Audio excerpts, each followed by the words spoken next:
Hello, everybody. Welcome into the Super Bowl podcast, episode number 35. My name is Braden Dorman. Alongside me, David Arnold and Harper Hauk as always.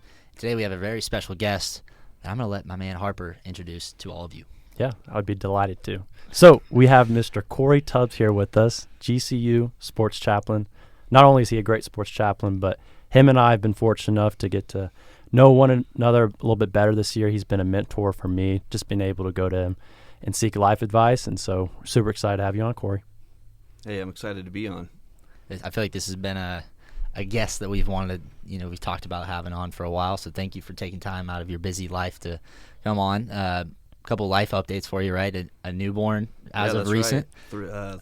3 weeks ago, a little over 3 weeks ago. So awesome. And that's number 4 on the list. So and final one. Yeah. Fair enough. But 2 boys, 2 girls, as you just told us, which is pretty awesome combination. And even house.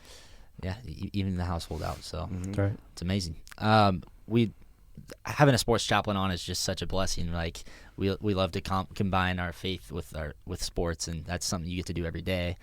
So if you could kind of get into what the day-to-day looks like for you, because, man, I'd imagine it's just a very fruitful job that you get to live out.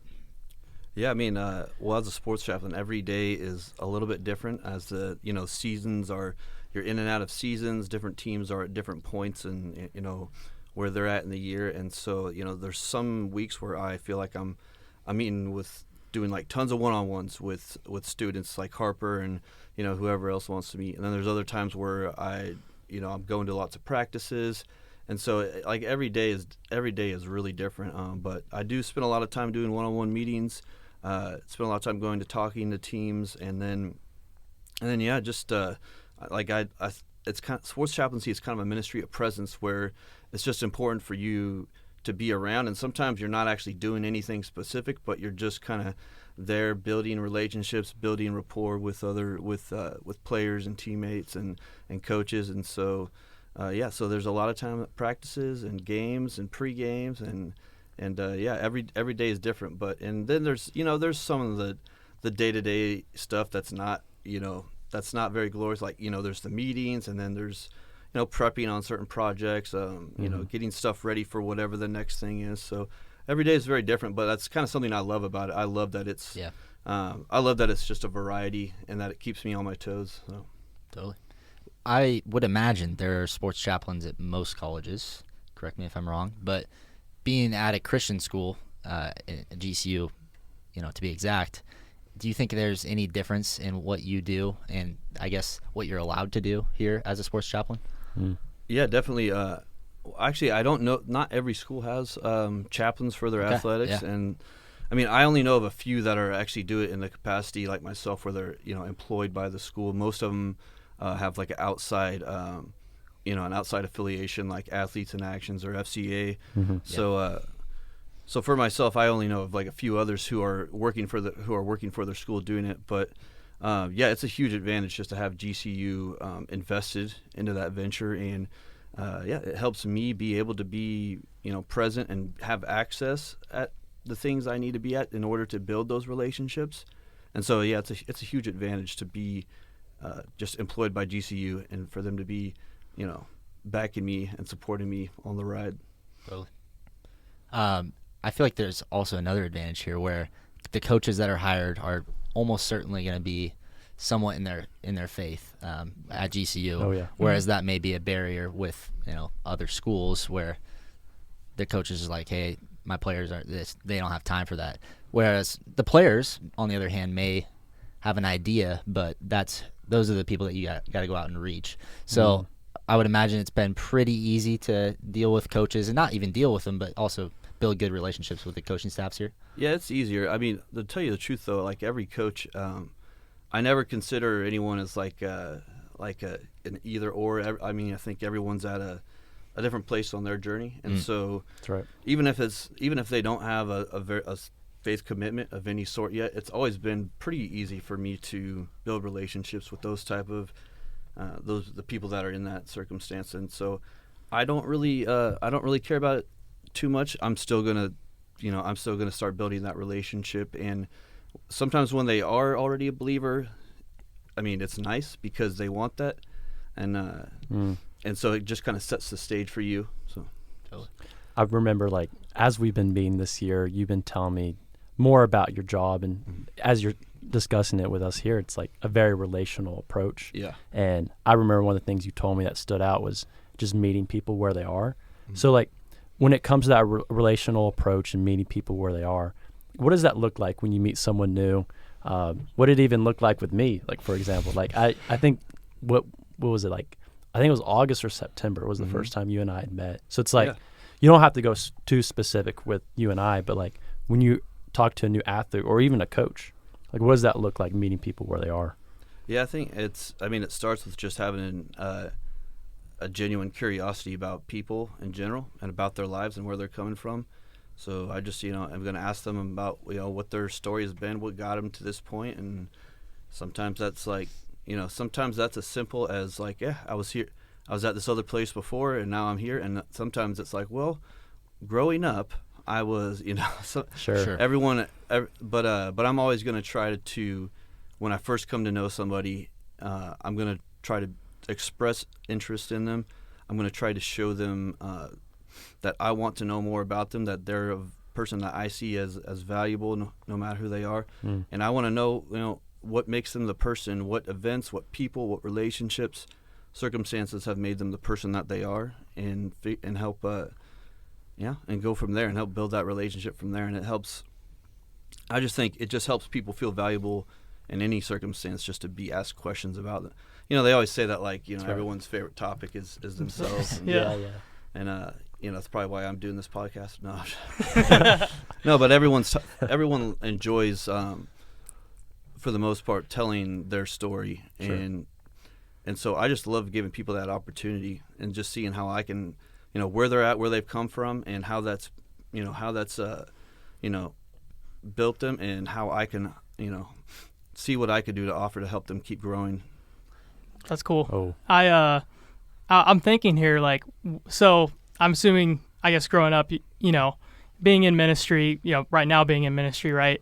Is there something that the Lord has taught you through your own ministry, through this ministry, through being a sports chaplain, kind of like a overarching theme, or is it a day-to-day just walk with your own, your own faith? Well, yeah, it's both. Right. Yeah. Yeah. I think day to day, like, I'm continuing to trust that that opportunities are just gonna come, and I'm continuing to pray for opportunities. But I'm also trying to seek, people out, people that may need help, people that may need advice, whatever it is. And so, one of the big lessons I've learned along the way is just not to make too many assumptions about other people and about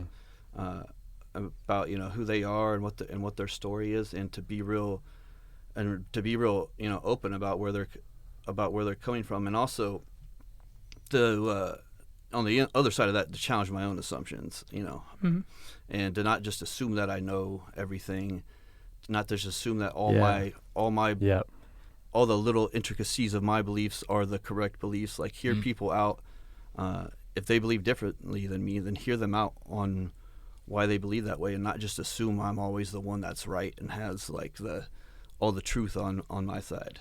Because it's not that I have all the truth on my side, but it's that I have a relationship with Jesus, who is the one who has all truth. So, dude, I love that, and that's meeting people where they are. Like, that's going back to it. And one of the things I hear you saying is like what it says in the Bible: quick to listen, slow to speak. Like, actually hearing people talk about their experiences and their upbringings. We know there's no two people in this world who view the world the same, who view the Bible the same.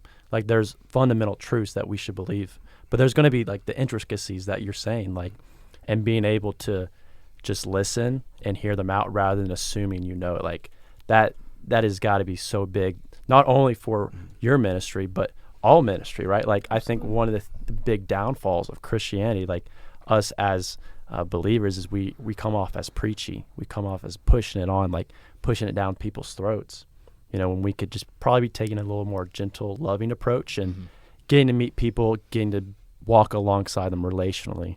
That's probably a better version of showing the gospel than telling them they're going to hell if they don't do this. Oh, yeah. I strongly believe that we should be a people known for how well we can listen. So. Totally. Do you feel like, I would imagine that you just asking questions here, asking questions there, allow them to just get things that were stuck in the back of their head out. I feel like that will lead them to then understand, oh, this is what I've been thinking the whole time. Are you is that an approach you take where you kind of probe and say, I think this is where things are going, they just need to get it out and understand for themselves in certain scenarios? Yeah, I hope it doesn't feel like probing, but but there's sometimes where I could see what's going on inside a person, and I just know enough about their circumstance, and that's part of getting to know them. I know enough about their circumstances to deal like, hey, I know you're dealing with whatever it is, like you can't get a hit recently, or you can't make a jump shot, like or you're not getting playing time. You're right in and that's equating to bigger things like, should I even be spending all my time doing this at this level? It's like I'm pouring my whole life into this sport and it's not going well. Like, big things like that. If you pay attention to people, you can kind of see that. And sometimes it's a little bit complicated for them to actually put it out there for you. But right. But if you keep building a relationship and you stay present in their life, then eventually they'll have the comfort of voicing those things. And it's safe to say that each conversation you are beforehand giving it to the Lord. Are you often finding that God's putting stuff on your heart that you needed to hear? Because I feel like so many times, I would imagine you guys agree, just even in a podcast setting, when God starts putting stuff on our heart, it's like, man, I needed to hear that today. Like, are there moments like that for you? Oh yeah, I feel like. Not that every conversation is a super heavy conversation, but all the ones that feel like they have a lot of weight to them, it's almost always something that I feel like there's no way they could have needed to hear that more than I needed to hear that. And so that's right. And it's just very telling. It's like, okay, I have that, that was stored up in me, but it took another person to really, that I thought I was helping, to get it out there, and then it just shows me just the need that we have for just quality conversation with other people in order to really work through things spiritually and to really continue to grow. Absolutely. Are there ever moments where it challenges your faith, these conversations? Because it is a job where you are consistently giving it to the Lord, and I feel like in the way that He convicts you, are there ever times you're like, man, this is tough. This is tough for me. Yeah, when there's a string of whenever there's a string of really tough conversations, it's always I always have to question is what I'm doing, does it really matter, or could I be working a more day-to-day laborious job that's where I just can clock out, leave it all at home more easily type of situation. And I won't say it makes me question my faith at all, but it does. Sometimes I have to be, chaplain work is not a very. The real chaplaincy work is mostly behind the scenes, and you don't really see a lot of it, and so there's not a whole lot of recognition out there. There's no chaplain. There's no chaplain award. No one's going out and handing out most improved chaplain. Yeah, most improved chaplain. Yeah, no one's handing out medals like that, and so you have to really be committed to the work and know that it is effective and that it's making a difference in people's lives. And even if you don't feel the movement, you have to be convinced that what you're doing is you're being faithful to God with the way He's equipped you and the way He's gifted you. You have to be convinced that you're being faithful to Him.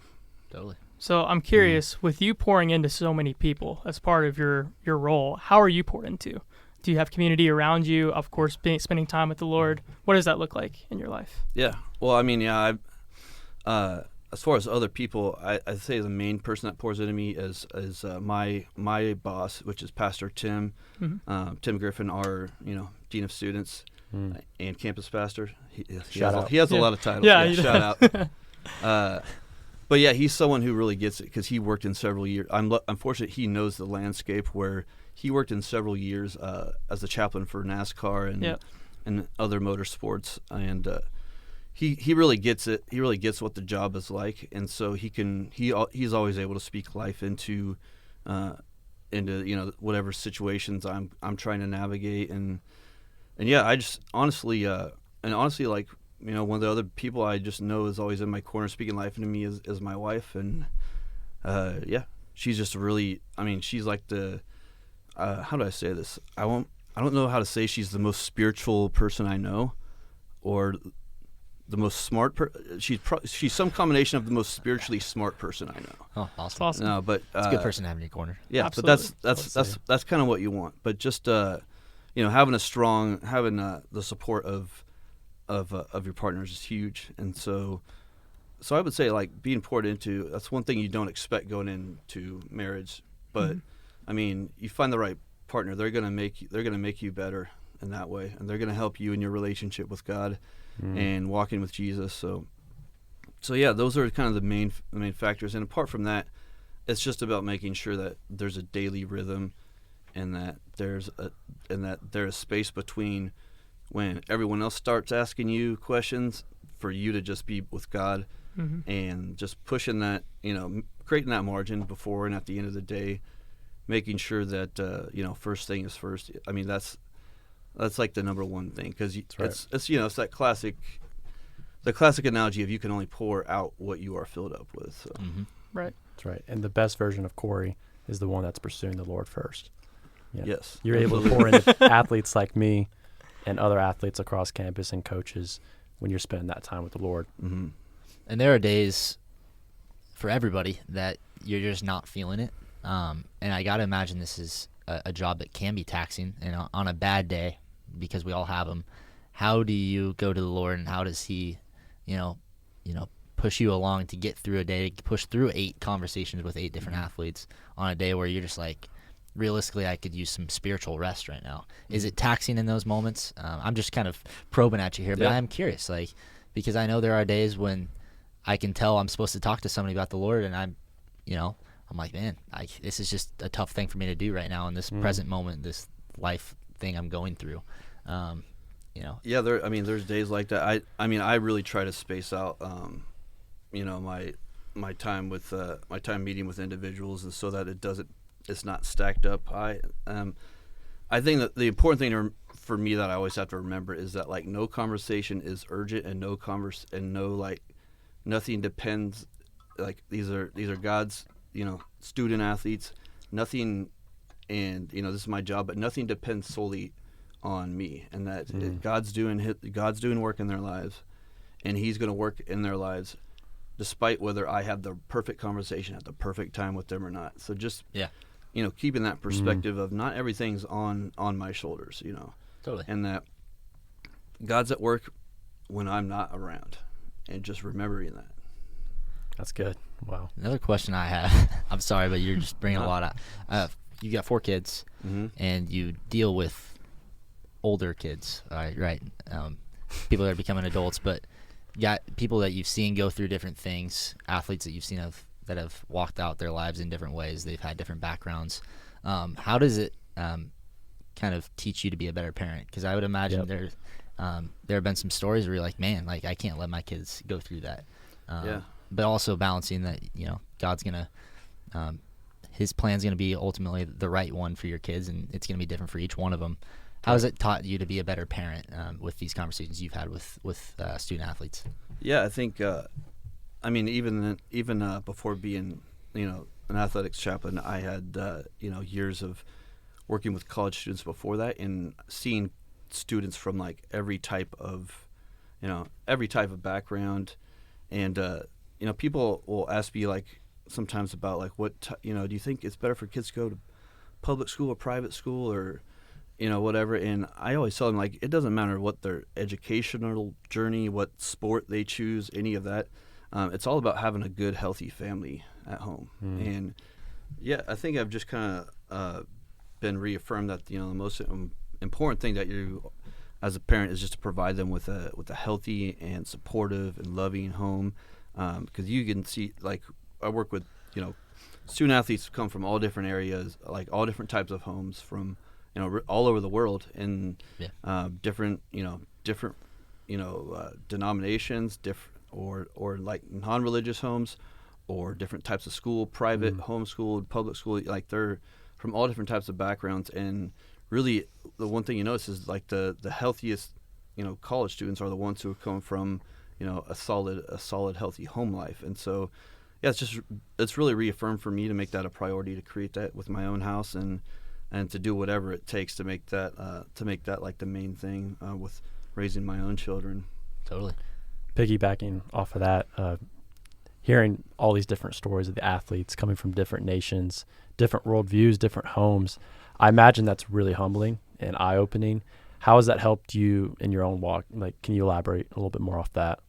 Yeah, I mean, it's really challenged me to just like not have any assumptions that they do believe or don't believe because of where they're from or what their upbringing is, and that they're all very unique and have had unique relationships that have led to where they're at today. And I mean, sometimes every year I'm surprised by student athletes and just how awesome they are, and just like you said, they're from all over the world. And so I mean, it's cool just to hear just like and to see just the blend that happens on some of these teams. Totally. And to see them just combine and build relationships and become like one team, and just to be able to witness that is awesome.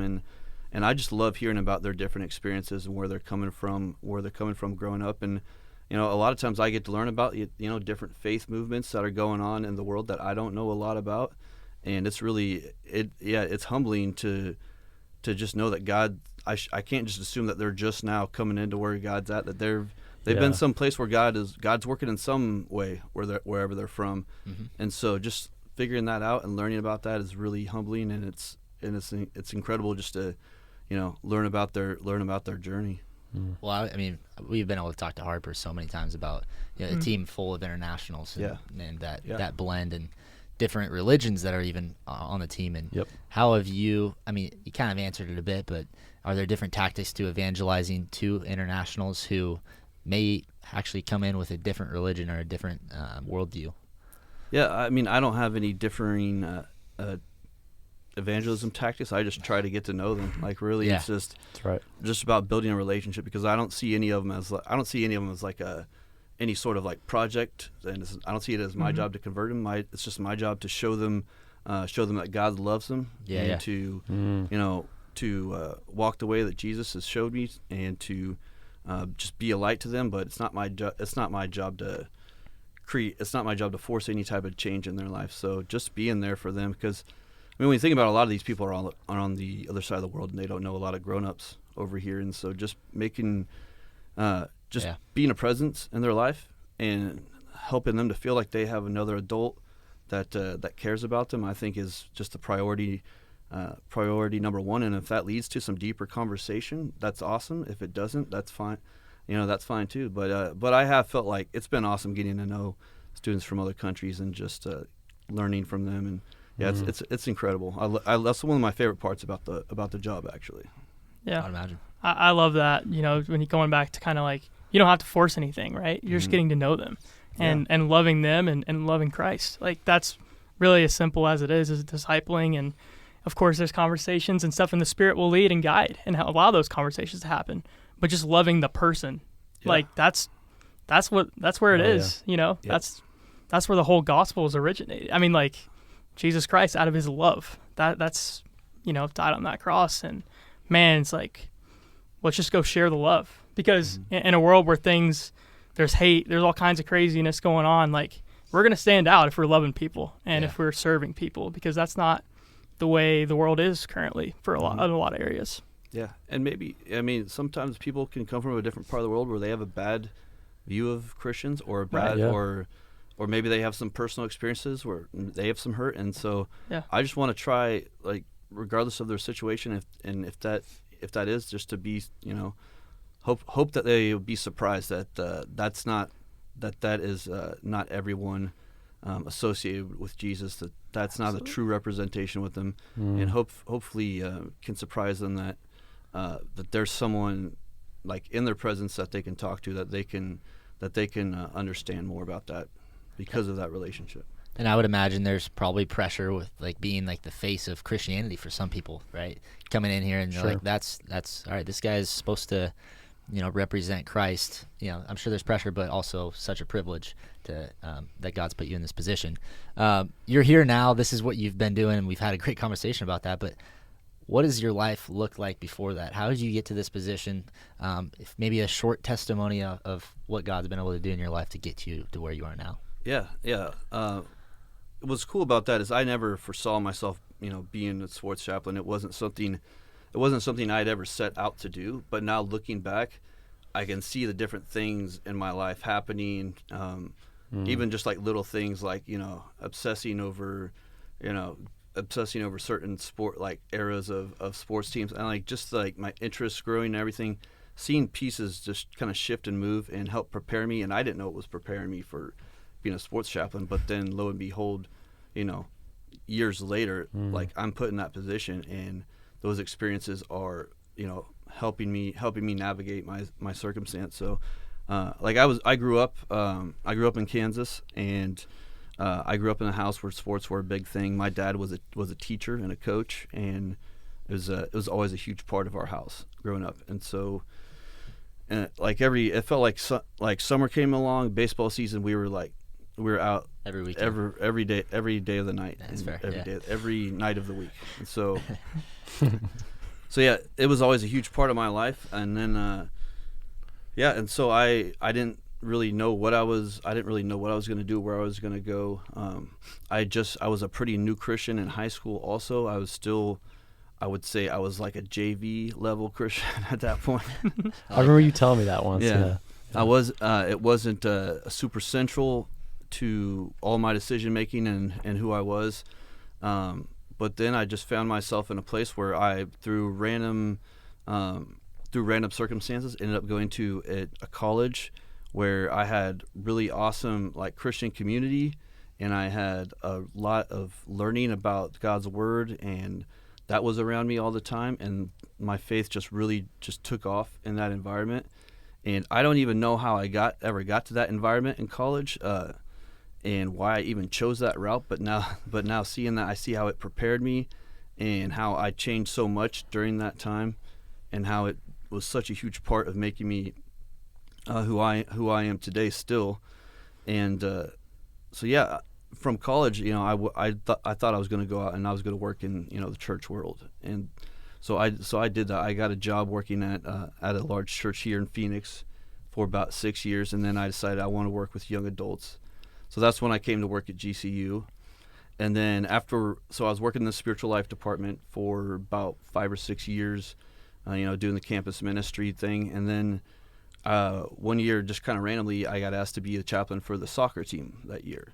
So I was like, yeah, I love soccer. So I love doing ministry. So it feels like a great fit. And then I did it, and I had a great time with it. And it was really refreshing to be around just people from all different walks of life. Because working with student leaders, you kind of get like all the, I don't want to say goody two, but you get like the solid, you get the most solid, students there. Sure.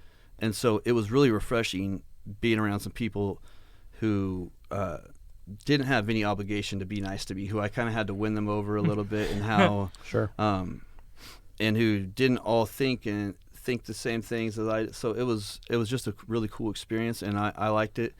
And then at the end of that year, they asked me if I wanted to be the chaplain for all athletics, and then I found myself, in that role. And like I said, I didn't set out to be in that role, but I just happened to find myself in it, and I'm really thankful.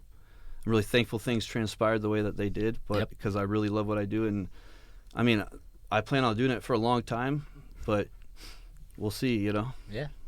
Well, that's the thing. I'm sure there are paths or avenues that you could see that happening in the future, but we talk about it almost every episode. Like God's going to open doors, He's going to close doors, and realistically, we have no clue what it's going to look like. Nope. And I'm sure you more than anybody, looking back on your testimony, understand that hey, He's in control here, and it's going to be for it's going to be better for His kingdom ultimately.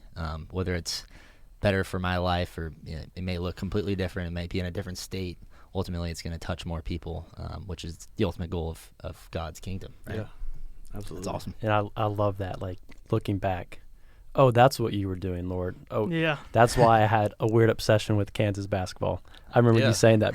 Yeah. No, So you made a podcast with some of your buddies? Yeah, we created this podcast just going through, like, it's like, I forget, like eight episodes of season by season of like different Kansas basketball seasons from when they lost the national championship to when they finally won it in 2008, and like we did, and like just seeing how, like, I was, you know, the obsessive nature of growing up around you know, a program like, you know, University of Kansas basketball, seeing how that made, you know, sports and, you know, an important part of my life, and something I was excited about, like, but we never released a podcast because we listened back to it and we were like, no one wants to listen to this. That's funny.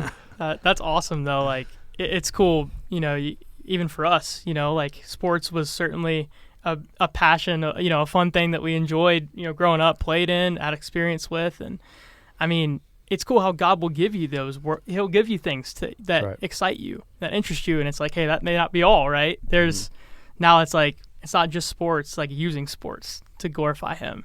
Yeah. Like, I think that's just so cool to look back at, because we are unique and wonderfully made, have different desires, different passions, and, you know, there's Christians everywhere in every industry on the world, right, around the world, right? And so it's like, you know, it's cool how, you know, not, you know, the church can go be the church where they're called to be, right? Mm-hmm. We don't have to just be, you know, in ministry, being a pastor. You can go do that anywhere. Yeah. And I think that's just how the kingdom advances. It's really, really awesome. Yeah, totally. I mean, with such a testimony like that, where God just kind of clearly gripped it and took you along for the ride, how have you been able to speak on your own experiences and you know, then turn that into hope for these student athletes who are in a time of their lives where anything can happen? Mm-hmm. Really, I mean, we're about to graduate in 7 days when we're recording this. Actually, like 4 days. Wow. Never mind. Who's counting? Yeah. I've been trying not to count. Yeah. But we're here. There's student athletes that are feeling that. They're like, what's next? Am I keep playing sports? If I'm not playing sports, what am I doing? How have you been able to, you know, carry on your testimony and give them hope in that area? Yeah, and I just think, and a lot of people are, you know, when you're at that age and you're making those decisions, you think they're just like huge monumental decisions. And not that there's no pressure involved, not that they're not important, but a lot of times, like, now that I look back in life, some decisions I thought were huge were like, I could have gone any route and things would have been just fine. Because it's all about being faithful to God, and no matter where you are and what you're doing. So I think just being able to express to student athletes at this point in their life that the thing is, it's really hard for them to gather this, but the thing that at the end of their life that they're most proud about probably isn't going to be their college athletic achievements. Mm-hmm. And so to, you know, make decisions, orchestrate their life around the things that are most important, not to get too caught up in what's happening around the current moment. And because the thing I'm most proud about right now is not, you know, anything I did in college. Definitely not anything I did in college. No, but it's all about. But it's about right now. The thing I'm most proud about is just like the family that I have. I bet. Mm-hmm. And so, to just it's really hard just to keep perspective, you know, for college athletes that what they're facing now. They're not at like the peak right now. They're at a certain point in their journey, and it's not an unimportant point, but they're not. But this isn't the most. This probably isn't the most critical point. There's going to be several.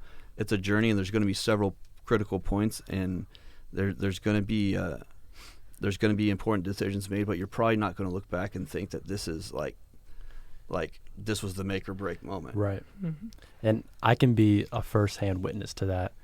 As we've met throughout this year, I remember it was back in November, October. Like, I was coming to you with advice. Like, I didn't know what I was going to do after graduation. I didn't know. I was praying, and I didn't know necessarily if God was calling me to do a 5th year or if I was going straight into the workforce. And one of the things that you said to me was like Harper, like, I don't mean this in a mean way, but God, I don't think he cares that much about this decision. And it's not that you were undermining it, but you were saying it's not as big as I was making it. Yeah, he cares about you. But, Totally. Yeah, but not the decision, yeah. And so, like, I remember that, and it truly did help me, like, look at it in a different perspective, because you're right. We're going to end up where we need to be. And so we can walk confidently knowing that he's going to orchestrate our steps. And, like, if we make a wrong turn, I mean, it's probably for our betterment, but we'll end up right back on path. Like, the Lord's so much more in control than we even think he is. So, yeah. And to go off that, I think it's much more simple than I usually make it to be walking with Christ. It's like, just what is it today, right? Where can I be today? What is, who's in my life to serve today? And then trusting that the Lord will open and close those doors, right, when the time comes for tomorrow and the next day. And I've actually found a lot of peace not knowing what tomorrow looks like, and this is in a season where it's like, you graduate and then it's still kind of like blurry, and of course, still doing, taking steps and allowing the Lord to direct is important, but also not obsessing about the step itself and being like, this may have been the most important decision. Did I mess this up completely? My mind goes there a lot, and it's just like, hey, be present today, and then tomorrow will come, right? And be present then. So I think I think we forget a lot of times that we think faith is not what you do when you know everything. Right. Faith is what you do when you have when you don't uncertainty. Yeah. Like are you still faithful in the midst of not knowing? Yeah, that's right. If we had 100% clarity and understanding, it wouldn't require any faith. No, it would be like a roadmap, and we just mindlessly follow it. No sports chaplains needed. Yeah, that's right. That's right. That's some great stuff. I don't know if you knew this, but this is actually not recording. This is just a 3-on-1. We just wanted some advice from you. So this actually isn't going. Yeah, I'm kidding. No, I really hope it's going. I really hope it's going. But I know the three of us, when we knew you were going to come on, we would love to hear just more advice on discipling to others. And obviously you've done that with kids our age, but just discipling to anybody at any time. We'd love to hear and evangelizing as well. Just like, man, how can we just go in with confidence, and what are the steps we need to take to evangelize to people? Just whether it's our friends, whether it's a random person that we just feel convicted to talk to. What would your point of view be there? Yeah, I think as far as discipleship and evangelism is, it's about as you go on, as you go, like making it happen as you go. And not making there's going to be certain things you're going to be more intent on, but not making certain people like projects or anything. Just as you meet people and get to know them, just being genuinely interested. And I think the most important thing in discipleship, I think, is just bringing them into your life. Because if you're truly walking with Jesus, the more that you can bring them into your life, the more you're going to be able to show them what that means and what that looks like. And just being the person that supports others, and that is for others, and that shows compassion and love to others. Just continually being that, no matter where you're at, no matter where your steps, no matter where your steps are led, and where God takes you. Just see every opportunity as an opportunity to be faithful to Him with the person that He's called you to, and just leave like the place and the assignment, all that, leave that up to Him. And when it comes to discipleship, just it's the important thing is just you're inviting people into your life. Yep. And that you're kind of and that if there's someone who really wants like your mentorship, to take them on the journey that you're already on, and help guide them in that. Yeah, because we don't want to be acting like we're anything better. Totally. Yeah. We're not on a pedestal whatsoever. I think that's definitely probably a problem in some areas when things go wrong in discipleship where there's that pedestal and there's not honesty that, hey, I'm going through that, or I was just through that, or I'm still going through this. To be honest with you, I think honesty is a huge thing there. And that's right where my mind went to, like not coming off as critical or judgmental. And the second time you said it today, not looking at people as projects, because ultimately that's us playing the mind of God, right? Be like, that's us putting the pressure on changing their hearts when really we're just vessels. And as long as we're obedient and, like you're saying, inviting people in, loving people, making people a priority, God's going to take care of the rest. We're just Yeah. planting and watering the seeds. Yep. And almost Absolutely. having this idea of like, they'll know who to call as far as like as you're walking it out, right? You're going to be planting seeds just naturally if you're following Christ, and then they'll know who to talk to. Like if they want to see that change in their own life, or if they desire to be like, why do you have so much peace? How do you have so much peace? It's just perfect. It brings up great opportunities just to share where it comes from. Yeah, no, it's funny because I've had this happen. 2, maybe 3 times now, where people who I've mentored in some capacity in college have said something to the effect of like, "Hey, man, I remember when you told me this," and they'll whatever advice it was, I'll listen to it and be like, "Man, I'm pretty sure I did not tell you to say that to you." But I think there's something about maybe I said there's something about just them feeling like they gained wisdom, that they may even make up some wisdom in their own head. Well, Did that happen also, today? I'm sure the Holy Spirit could have been speaking through you, and you Yeah. just don't even remember. Who I'm knows, sure but- God's taken over in moments, right? Yeah, who knows? Did that happen today when I was? No, Resharing something? I remember that You were- conversation. okay. And I actually did say that. So Yeah, you did. I can verify. That's awesome. All right. Well, this has been a great episode. Is there anything else you guys want to shoot his way? Because, man, he's just full of advice and pouring into people. As you said, the more you're poured into, the more you're able to pour into us. And it's clear that you've been poured into early and often. And, we really appreciate the advice that I think our viewers are going to love as well. Anything else, guys? Absolutely. Just be, with this next step of faith, in life, like, I think going off a point I've learned today is like, about decision making, about it can look like this biggest, a mountain, right? It's like, got to make the right decision, got to go the right path, but more so, something I've really learned and have learned along my walk is like, just trusting God where we are, right? And trusting that he's got us to where we are. And that's been a blessing. Like it could only be by him opening and closing the doors that we're sitting here today. And so it's like, why not, when you look the next 10, 20, 30 years of life, it's like, why not do the same thing? I think it's a lot more simple than we make it. And of course, decisions look bigger and things look bigger as you near them. But I think just the simplicity of it is just sitting where you are right now and trusting the Lord. I think that's a big thing that I appreciate you sharing, and that's definitely timely for all of us in this season of life that we're in. Totally. Corey, I actually do have one more question. 'Cause Yeah. you mentioned inviting people in, and I do agree that's the way to do it, and just leading by with your actions rather than your words sometimes. I have specific people in my head right now that are leaving me. Right, I'm going to stay here in Phoenix, and people are leaving, and that I really would love, for the Lord to touch, and I know He will in His own time. But how do I invite them in? People that I might not be able to see every day. Maybe I'm only going to see a couple times a year that I'm praying for, right? But that I might not be able to completely disciple with in person. Yeah, that's complicated because you're just going through a pretty big recalibration of community. And so I just think you do your best and you keep in touch with them, and keep tabs on them, see how they're doing.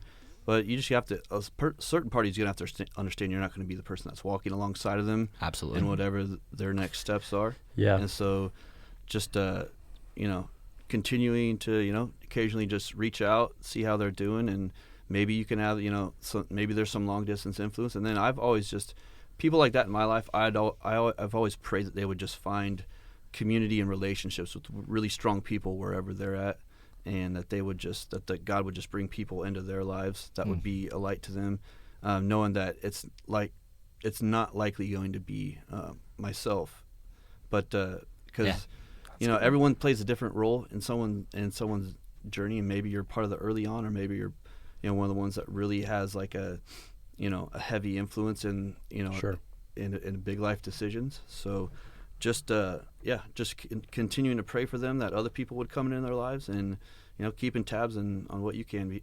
That's one thing I've learned a lot of that, because like every year there's students that I've had relationships with, and they're leaving, and so it's kind of like I can't keep tabs on all of them, so I just have to trust that that God's going to be at work where they're at, and pray that they will, engage in that. Mm. That's what a reminder. awesome. Like Yeah, that it's so good. we can't do it. It's never been about us, Mhm. So ultimately, just humbling ourselves, and I love that answer, and praying for the right people, the people that are meant to come into their lives, and Mm-hmm. it's up to God at the end of the day. Takes the So, pressure off of us. We're Yep. just humans, That's Yeah. right. totally. Right. All right. Well, thank you so much for coming on. Hey, thank you. I Uh, love the conversation you guys have created here in this space. This is awesome. Thank you for doing this. Thanks for joining It's us. our pleasure. It Yeah. is really our pleasure. Yeah. We're lucky. So, all right. With that being said, that is the end of this episode. Thank you so much for tuning in.